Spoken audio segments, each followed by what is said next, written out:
चंदन ना आज चंदन मागून लिहिलं ये बाई मोगरा आहे अरे यार 20 वाले ये 20 वाले खायचे अरे 20 वाले चल 20 वाले टाकायचे ना 20 वाल्या तू घे 50 वाल्या तुम्ही घ्या दोघे जण 50 वाले घ्या दोघे 20 वाले घ्या आम्ही दोघं 50 वाले घेतो हा तू नाही इकडे नमस्कार आज मी आलेलो आहे शेनवड गावाला. शेनवड गाव म्हणजे अहिल्यानगर येथील एक गाव आहे. म्हणजे अहिल्यानगरपासून अगदी मला वाटतं 60-70 किलोमीटर आहे. तुम्ही पाहता की सुंदरशी शाळा आणि या शाळेमध्ये सगळे विद्यार्थी तर उद्या त्यांचं वार्षिक स्नेहसंमेलन आहे आणि त्यासाठी मला प्रमुख अतिथी म्हणून बोलवलेलं आहे.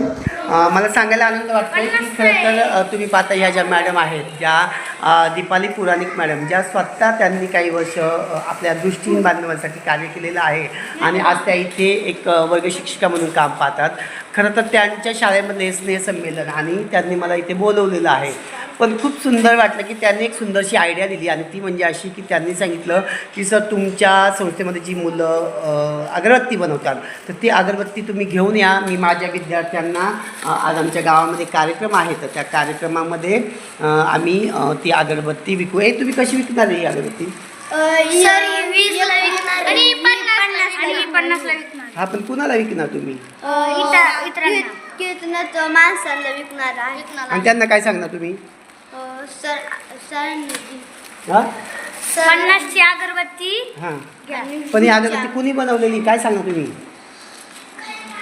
काय सांगितलं मी तुम्हाला? दिव्यांग मुलांनी. हां तर असे छोटे छोटे उपक्रम छोट्या छोट्या गोष्टी आपण करत जायचं ज्याच्यातून खूप मोठ्या संस्थेला आर्थिक फायदा होणार नाही आहे. परंतु तुम्ही पाहताय की ह्या विद्यार्थ्यांना खरं तर शिक्षण आणि शिक्षणासोबत संस्कार देखील महत्त्वाचे आहेत आणि म्हणून खरं तर दिव्यांग बांधवांसाठी ही मुलं मदत करायला तयार आहेत. तर चला मित्रांनो, हा जर व्हिडिओ तुम्हाला आवडला असेल तर या व्हिडिओला तुम्ही लाईक सबस्क्राईब करा शेअर करा.